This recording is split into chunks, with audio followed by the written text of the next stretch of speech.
Thank you, Anurag, and I think we will need to open the bar right here in the afternoon itself. Going by the sentiment of especially the people who are sitting at the back in Stockholm Rock, there is no energy whatsoever.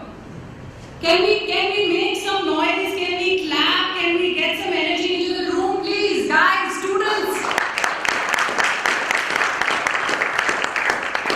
Thank you all, and on that very energetic note, we will start the show. I'd like to invite on stage Mr. Sachin Kalbag, editor Midday, to deliver the keynote address titled The Communication Strategy for 2015. Mr. Kalbag is the editor, as you know, of Midday, and it is India's most read English newspaper according to the India Readership Survey. He started his career as a trainee writer at Midday.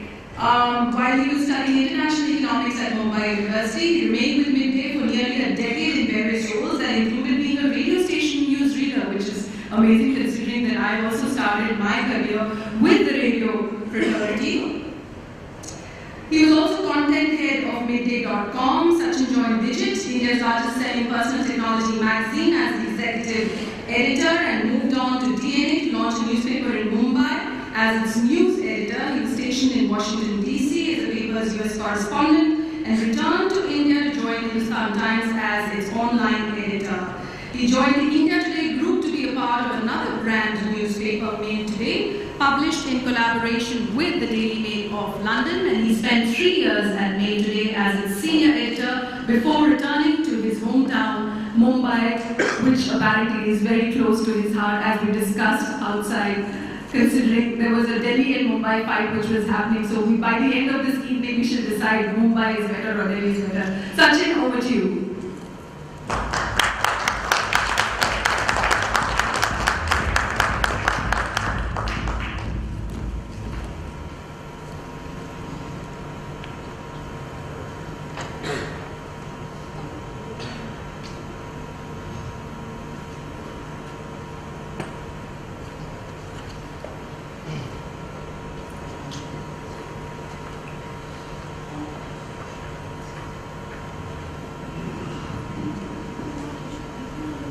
Good afternoon, ladies and gentlemen.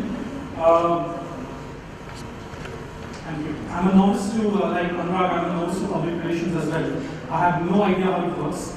I have no value to add to this wise audience, and I certainly have no gyan to give that you already don't know.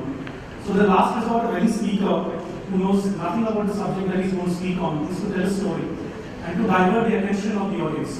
This is a classic wag the dog tactic. So please bear with me because hundreds of emails have been exchanged between the exchange for media management and me to make this happen. And I don't want Anurag Batra to feel that he's lost out on his promised ROI.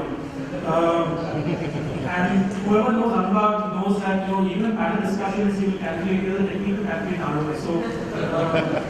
So it's quite scary.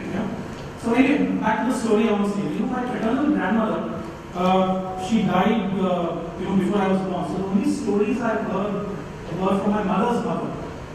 I don't remember much of my life when I was 3 years old, but I remember two incidents, or two things. In nursery class, I peed in front of the teacher after I gave the wrong answer when she asked me what comes after C. And the second, a story of the brave king and how he saved his kingdom from demons and created prosperity for everyone. This was told to me by my grandmother.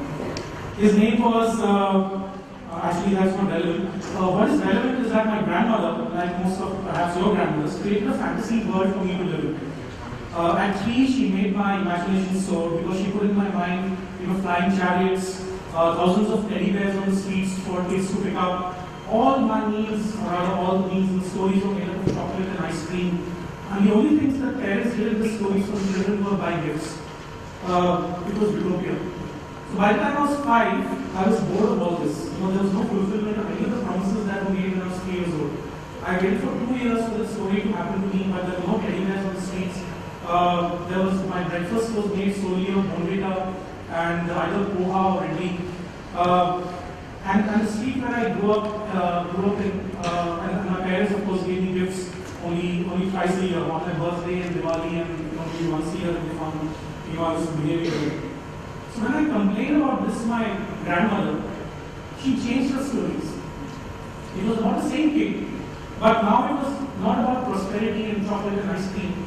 It was about how he defended his country from evil demons. He had the latest guns to fight with. His army's commander was a guy called Superman. And he had a force shield, which my granny in her native tongue called Kavach, to protect him from any bullet or any missile that hit him. 4 years later, when Doordarshan started a very well-known animated series called He-Man and the Masters of the Universe, I boasted to many of my friends that I would only know a story that is stronger, that has a stronger superhero. My grandmother continued to tell me stories about the same thing till I was 7 years old. But in almost every narration, she changed the story. If one was about a war with the neighboring kingdom, in the other it was about his son who would stand first in the state education board and how he got a scholarship from them.